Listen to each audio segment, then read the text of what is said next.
Welcome to the History Lord.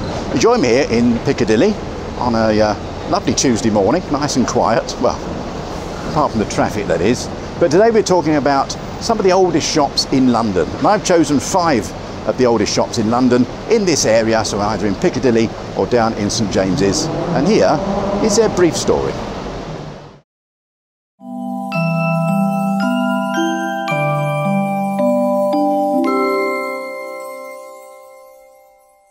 Welcome to London.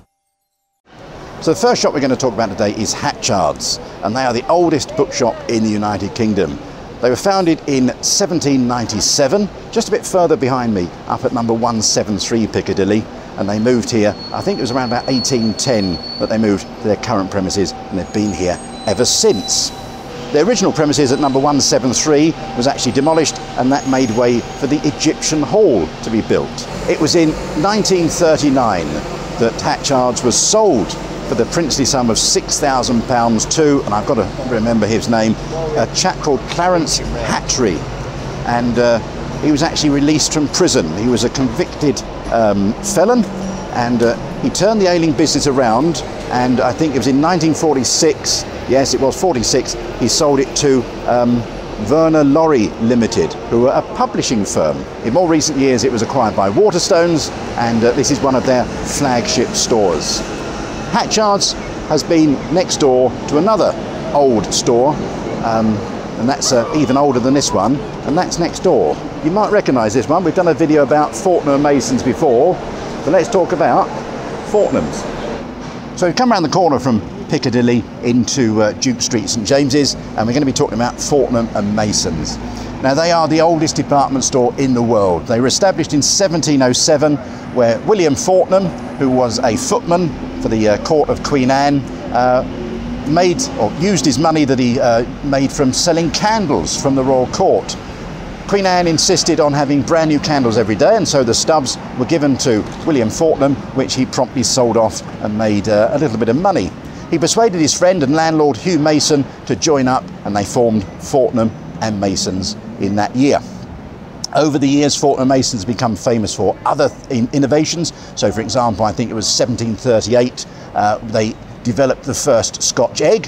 So if you don't know what a Scotch egg, it's a boiled egg inside sausage meat casing, inside breadcrumbs, and it's deep fried. It's very, very healthy.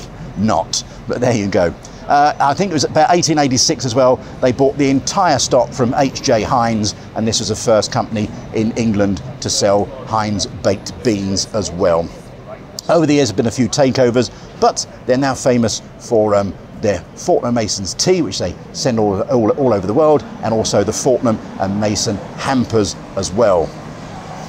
The afternoon tea's not bad either. Now we're going to head into St James's now. There's 3 shops in there, down there, that I'd like to show you. So our third shop we're looking at today is this one. This is Truefitton Hill. They're in St James's, and these, according to the Guinness Book of Records, are the oldest barber shop in the world. They were established in 1805. Truefit was actually established in 1805 by William Francis Truefit. He started himself as a hairdresser to the British Royal Court, and his firm was to receive their first royal warrant from King George III.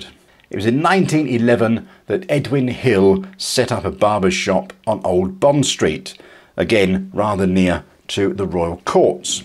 It was at this address that H.P. Truefit, who was a distant relative of the original William, moved in 1935 to create Truefit and Hill. They also have barber shops around the world in such places as Toronto, Canberra, Sydney, Dakar, Kuala Lumpur, Singapore, etc, etc. So there's quite a few Truefit & Hills all over the globe. They moved their present shop back in 1994. Now, we've got some 2 more to show you, and they are just over the road. So we're going to go and look at a wine merchant's and something to tip your hat to.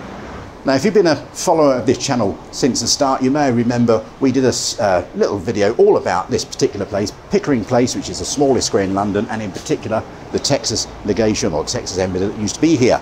That's right next door to a very old company called Berry Brothers and Rudd, and they are here.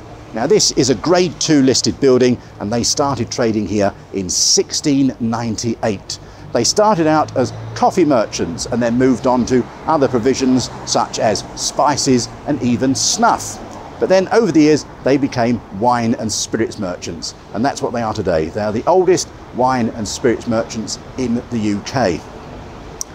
Move forward, I think it was 1903, they came up with an elixir to aid Edward VII to recover from longer car journeys, and that was called the King's Ginger, and I do believe they still sell that to this day.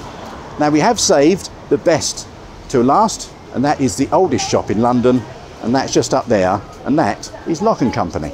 Lock & Company is the world's oldest hatter and hat shop, and I think they're in the top 30 or 40 of the oldest family-owned businesses on the globe. And of course, they're a royal warrant holder as well. Now this current shop is located at number 6 St James's, and it's a Grade 2 star listed building. The company itself was founded by a chap called Robert Davis in 1676, and it was his son Charles who continued the business and took James Lock as an apprentice in around 1747. James later married Charles Davis's only child, Mary. And when Davis died in 1759, it was James Lock who inherited the company from his former master. And the Lock family, James's descendants, are running the company to this day. The shop has been at its current location since around 1765, and the company is responsible for the original bowler hat. It was in 1849 that Edward Coke, who was a nephew of the first Earl of Leicester, requested a hat to solve the problem of gamekeepers' headgear. Traditional top hats were too fragile and too tall, and they were often being knocked off by low branches whilst the gamekeepers were riding on their horses. The company commissioned London hat makers William and Thomas Bowler to solve that particular problem. And when Coke returned for his new hat, he dropped it on the floor, and apparently he stamped on it twice to test the strength before paying the princely sum of 12 shillings and leaving a very satisfied gentleman indeed. Beau Brummell had had lots of hats produced by Lock & Company, and there's another video all about Beau Brummell elsewhere on the channel. Lord Nelson, Admiral at the Battle of Trafalgar, he wore a bicorn hat complete with an eye shade to protect his damaged left eye. 20th century figures included Winston Churchill, who adopted the famous Cambridge and Homburg hats, and Anthony Eden was never without his trusty Lock Homburg. So apart from Nelson and Churchill as customers, some more recent customers have been the wonderful actor Alec Guinness, or most of Hollywood in fact have been here. 007 have got a number of hats here, and also more recently people like David Beckham as well. So that's a story of 5 of the oldest shops, not just in London, but also the UK and the world.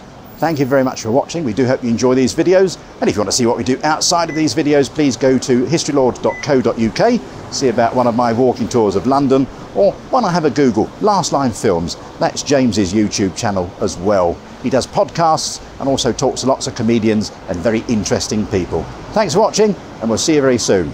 Take care, both TikTok and YouTube. Bye for now.